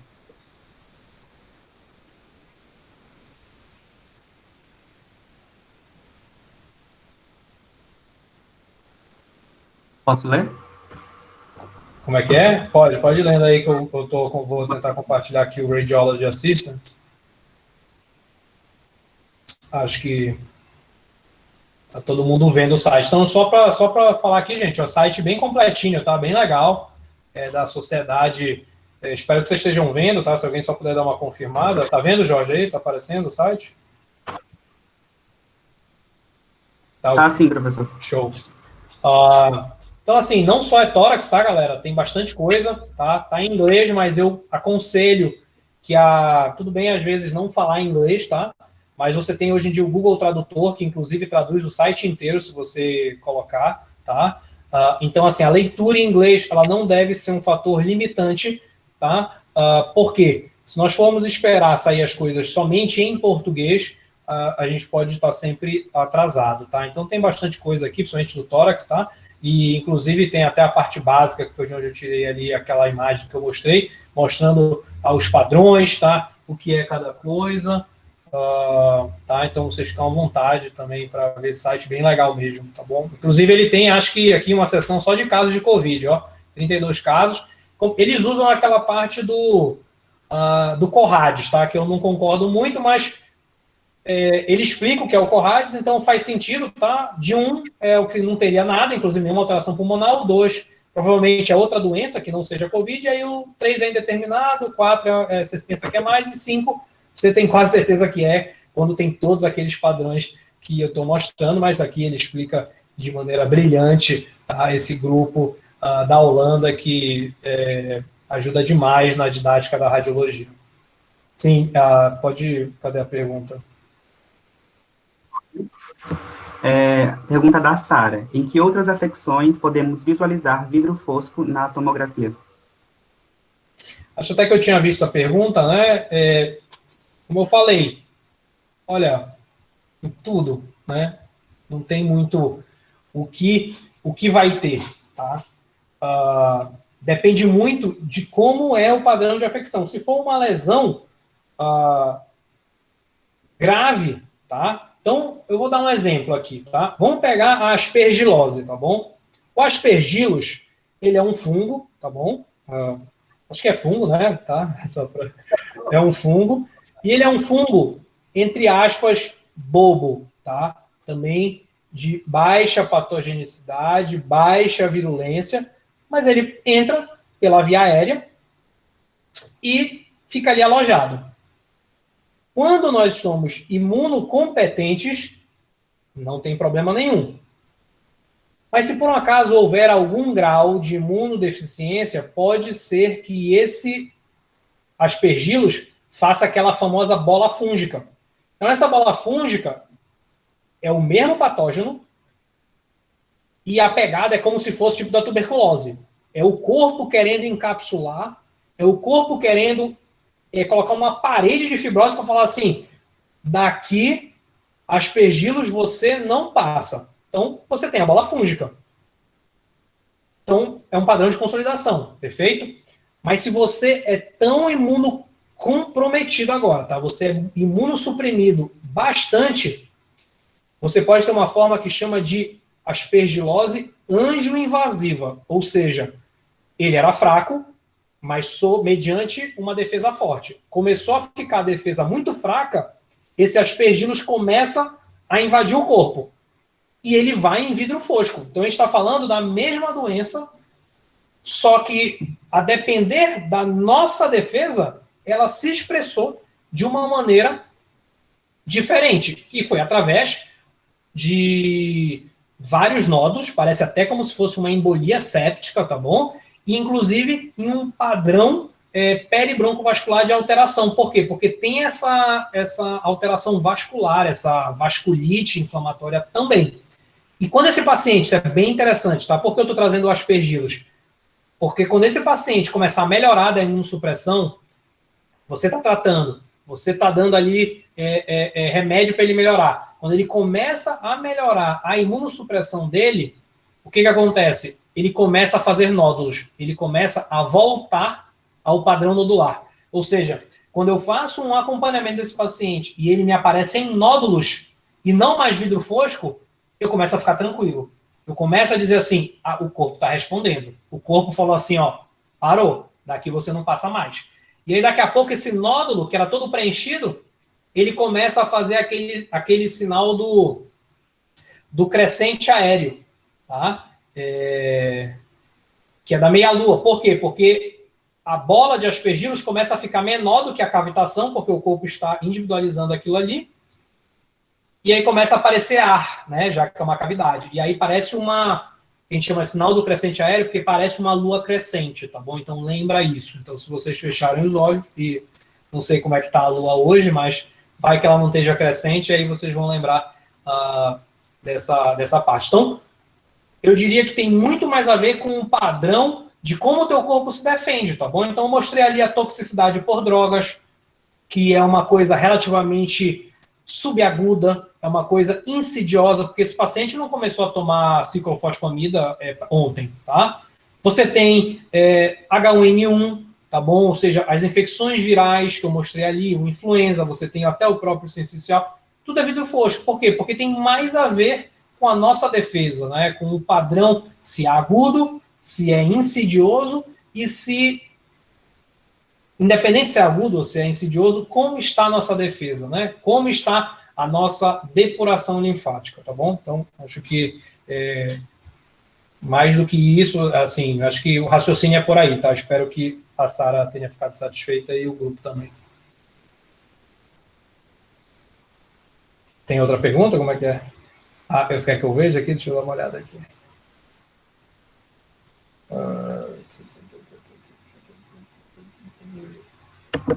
Não estava aberto o microfone nas salas.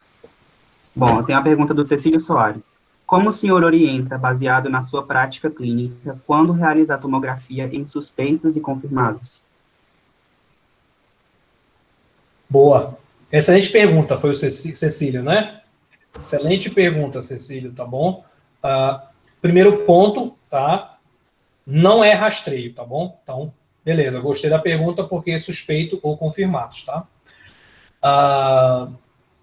Final do mês passado, início desse mês, eu consegui trocar uma experiência com um grupo de infectologistas, grupo de UTI, e principalmente com essa força-tarefa que está tentando mudar o padrão, tá? Não é um estudo ainda, tá? Não é um estudo, mas, principalmente para tratamento, tá? A Unimed Belém começou a mudar a característica do problema, tá? Quando começou a fazer um tratamento precoce, veja bem, não é profilático, tá? É um tratamento precoce. Então, com tratamento do quê? Beleza?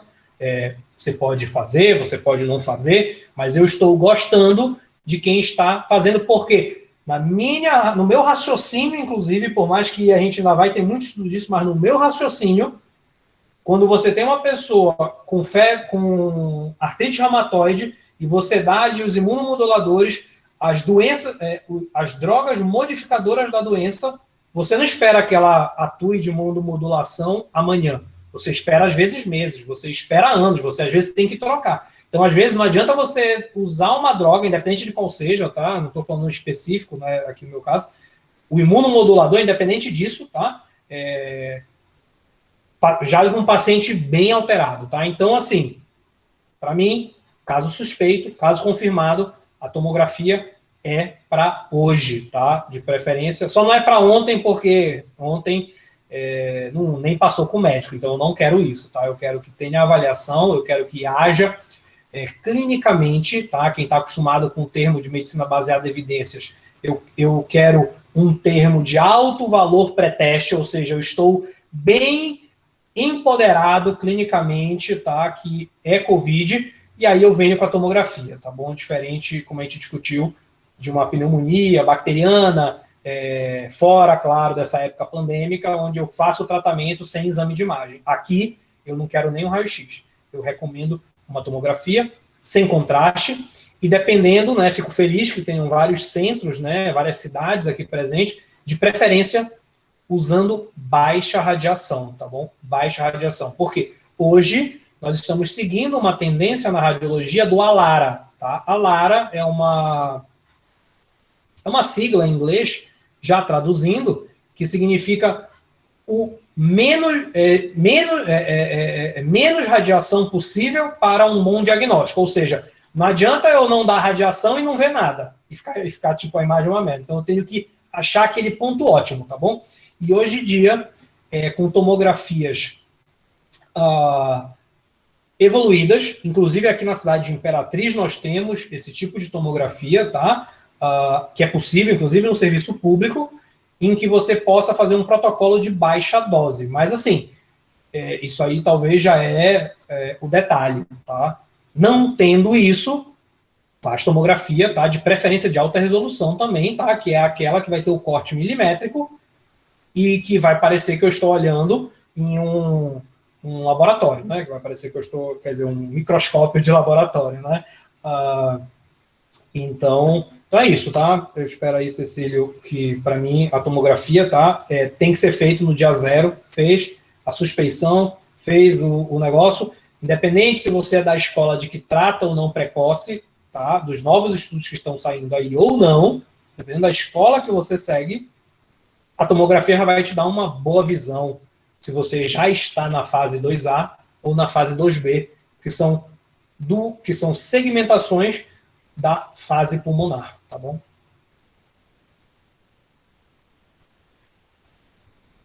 Pode... Passa para mais perguntas, professor? Ou o senhor precisa encerrar? Pode mandar aí mais uma, tá alguma coisa aí? Amâncio Souza perguntou: professor, além de acadêmico de medicina, sou também técnico em radiologia e tenho visto, tanto em estudos como na prática, que não é comum na COVID-19 o derrame pleural.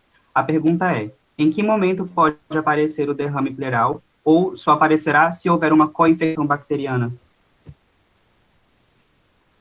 Ótimo. Ótima pergunta, tá? E eu até até talvez linkando com a pergunta do Arthur, que é a que está aparecendo aqui para mim, que ele também fala aí, né, da parte do... não, desculpa, mas também tem a ver com bactéria e tal, mas não é derrame. Então, falando assim do Amâncio, excelente, tá? Não precisa ter com a infecção, tá bom? Lembra, o derrame pleural, se ele for simples, tá?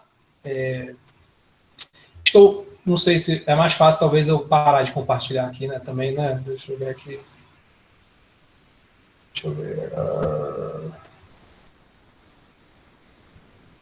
Acho que foi, né? Acho que eu parei de compartilhar, tá? Então, respondendo aqui o Aman, veja bem, se esse paciente, né, a gente sabe que pacientes com fator de risco, tá, tem mais chance de dar problema, né? Desse paciente de risco, cardiopatas, tem mais chance de dar problema. Por que isso? Porque o que era o COVID, o que era um vidro fosco, o que era um aumento do padrão inflamatório, tá? Uma cascata imunológica, ele pode danificar o coração também. Pode ter lesão também cardíaca, tá bom? Então, esse é um ponto. Se o paciente já tem insuficiência cardíaca, só por ele ter insuficiência cardíaca, ele pode já ter o pulmão de um cardiopata, um edema agudo de pulmão. Então, eu vou ter aquele espessamento do septo, tá? Do tecido linfático, então, interlobular, tá? O septo interlobular, e vou ter o derrame. Nesse caso, se eu tiver na dúvida, hoje em dia, de maneira fácil, com ultrassom, localiza o derrame. Se ele for bem preto, tá? O líquido no ultrassom, quando ele é bem preto, ele é uma água pura, tá? A gente quer dizer que é um transudato, perfeito. Ou seja, é simples, é um derrame simples. Então, me ajuda a pensar assim, esse cara está só descompensando.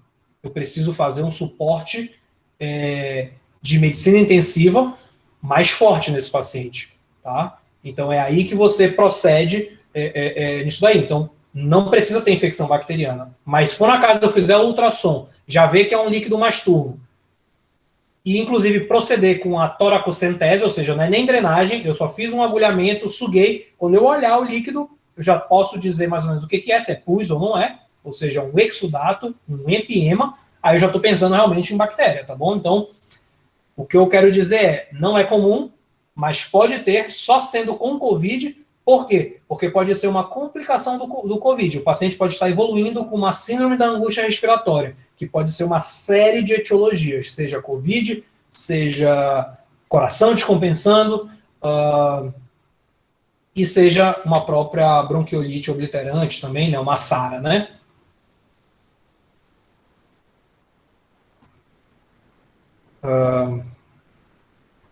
Deixa eu ver aqui.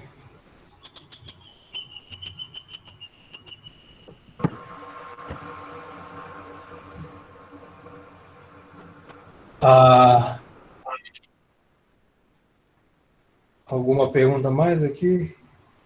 O Amâncio até colocou a Lara aí, escreveu pra gente aí e tal. Perfeito, obrigado, tá? Tem mais uma pergunta. No caso que a pergunta é do Arthur Jung. Professor, no caso que você disse que o paciente tinha sido diagnosticado tanto com COVID quanto com uma bactéria que estava danificando o tecido pulmonar. Nesse caso, como deve ser feito o tratamento? Deve-se priorizar o quê? Se é os dois juntos, tá? E dependendo do protocolo que você segue, a bactéria ninguém discute, tá bom? O que você talvez vai tentar fazer é não entrar pesado com todas as medicações possíveis para esse paciente, ainda mais com um paciente com bastante... ainda mais se for um paciente com bastante fatores de risco, tá bom? Então, até sendo ousado, tá, em entrar nessa parte do tratamento, tá? Eu acho que não há o que priorizar, na verdade, você vai tratar o que está aparecendo. Se por um acaso ficar claro que a alteração é puramente bacteriana, e tomara que não seja nosocomial, né, seja da comunidade, ou seja, ele adquiriu fora, tá? E ele é Covid positivo, vamos focar, talvez aí vai seguir o protocolo. Pode não ser feito nada, inclusive, tá? Tem um momento, inclusive, agora de fazer um corticoide, até acho que é na fase 2A, tá? Não vou saber essa parte de tratamento muito bem, mas eu acho que você segura ali e você monitorizou, porque o importante uma coisa é ter a lesão pulmonar de uma pneumonia e o resto do pulmão ser totalmente Covid. Aí é o pior dos cenários, né? Ainda mais se for uma bactéria resistente, tá bom? Então, a priorização nada mais é do que você vai tratar os dois, tá? E se esse paciente precisar, às vezes, só de um suporte ventilatório, que já é um tratamento, já é um suporte ventilatório, já ajuda, tá? Porque ele pode estar com Covid, não fazer alteração pulmonar, mas descompensar coração, e aí faz descompensar a pneumonia. Então, eu acho que hoje em dia, cada vez mais nós entendemos que a medicina não é uma receita de bolo. Então, nós temos que aliar a medicina baseada em evidência, os mais altos níveis de protocolo, com a nossa prática, com a discussão multiprofissional, onde cada profissional tem o seu valor.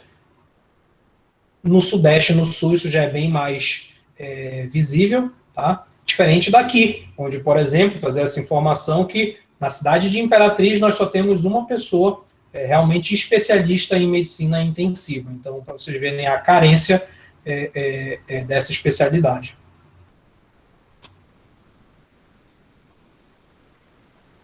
Mais uma pergunta. Se puder fazer uma compilação aí, que eu vou ter agora peço desculpa, mas eu vou ter vou ter uma biópsia agora para fazer, um paciente de fora agora. Mas pode perguntar. Professor, primeiramente, parabéns pela excelente aula. Como se dá a determinação da porcentagem de comprometimento pulmonar no COVID-19? E como é estratificado os níveis de comprometimento? Como é que é? Cadê? Ai, meu Deus, cadê essa pergunta? Repete, por favor.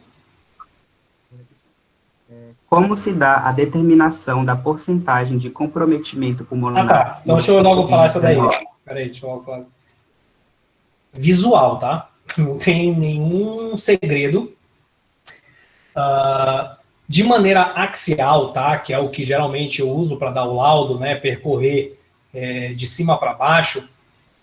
Eu acho legal para fazer a estratificação dos padrões. Mas na hora de falar isso, eu gosto muito do coronal, tá? O coronal, na verdade, é até mais para saber se é mais para cima, mais para baixo, tá?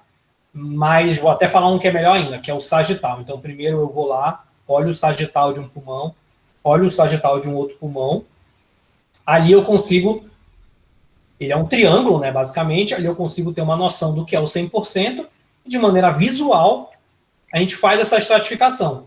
Estava até conversando, falando para o meu pai, que é cardiologista, eu falei assim, tem menos de 25%. Aí ele falou, nossa, tão amplo assim? Tão amplo? Tipo, não é melhor falar se eu acho que é 10, se eu acho que em outcome, né? Outcome, ou seja, em questões de prognóstico, não tem diferença, tá bom? Quando é uma coisa muito pequena, que eu vejo que é abaixo de 10%, é um negocinho, menos de 5%, eu até coloco, porque isso, para a pessoa que, de repente, está lendo, ela sente uma realização, né? Tipo, eu sei que é tranquilo. Às vezes, se você só coloca abaixo de 25%, ela, cara, mas será que 23% não é pior do que 3%? Por enquanto, não, né? Por enquanto, quando você realmente vai lá para a estratificação, não, tá? E conversando com uma imunologista lá de Belém, tá? Mesmo que você faça a estratificação de 0 a 25, de 25 a 50, de 50 a 75, de 75 a 100, o ponto de inflexão, o ponto de virada é o 50%, tá bom? E, inclusive, peçam, se vocês puderem analisar as imagens, peçam. Estão vindo também alguns laudos que estão acima de 50% e às vezes nem 25% tem, tá? Então é importante, se vocês tiverem também acharem que há uma dissociação clínico-radiológica, ou seja, o paciente está super bem e ele está no laudo tomado, aí você faz essa parte aí de fazer essa estratificação. Pede para olhar a imagem, dá uma olhada, e aí você, pelo menos, eu acho que a olho é relativamente tranquilo você falar se tem pelo menos mais ou menos 50%, tá bom? Então é isso, né, professor? É isso, eu vou passar um olho aqui mais rápido, talvez, desculpa não conseguir satisfazer todas as perguntas, mas falando aqui, a Sara, que falou do decúbito dependente, tá bom? Perfeito, tá? Depende muito do... Como o paciente deita, tá? Às vezes você tem alterações em vidro fosco, tá? Mas é impressionante. Quando o paciente vai estar assintomático, às vezes o paciente ele tem dificuldade para respirar, tá? Não sei se vocês sabem, mas quando a gente faz tomografia, tem uma voz, um computador que fala assim, respire fundo e segure, e aí você segura. Às vezes a pessoa não consegue segurar os 5, 10 segundos, né? Às vezes a pessoa está com dispneia, e quando você não tem um preenchimento aéreo dos alvéolos, você pode ter um falso vidro fosco, tá bom? E aí pode acontecer em qualquer lugar, mas pode ter esse decúbito dependente. Por que decúbito dependente? Porque o paciente está deitado e aí há uma pressão hidrostática na região mais posterior, tanto dos lobos superiores quanto dos lobos inferiores. Aí pode aparecer isso, mas assim, geralmente é simétrico, é bem tênue e o paciente não vai estar fazendo nada, tá? Tá bom.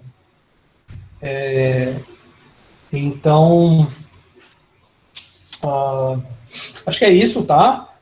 Tentar pegar mais alguma coisa aqui.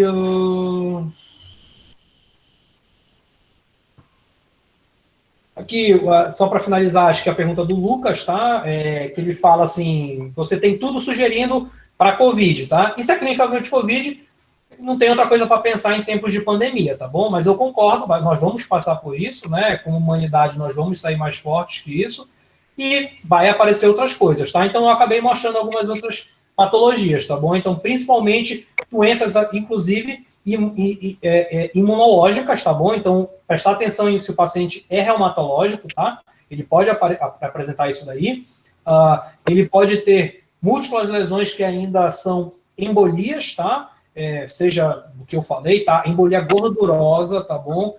Tende a aparecer muito com isso, então prestar atenção em embolia gordurosa, múltiplos nódulos periféricos, bases, campos médios e tá faltando alguma coisa aí, bilateral, tá? Mas assim, em vidro fosco, mas aí você acaba também, às vezes, tendo outros achados, até cutâneos, né? Até mucocutâneos de embolia, tá bom? Então, mais uma vez, a todos que que estão aí, que puderam disponibilizar o seu tempo, agradeço, tá? Obrigado também à jornada, tá? Médico-Acadêmica Digital, tá? O Jorge em particular, e a toda a equipe aí da Universidade Federal do Maranhão, que está cada vez mais vindo para a parte digital e hoje em dia tem essa grande parceria com o Google, que é uma das maiores empresas de tecnologia do mundo. Então, fica o meu agradecimento. Te agradecemos, professor. Pessoal, não esqueçam de assinar o formulário de presença para garantir o certificado. Obrigado.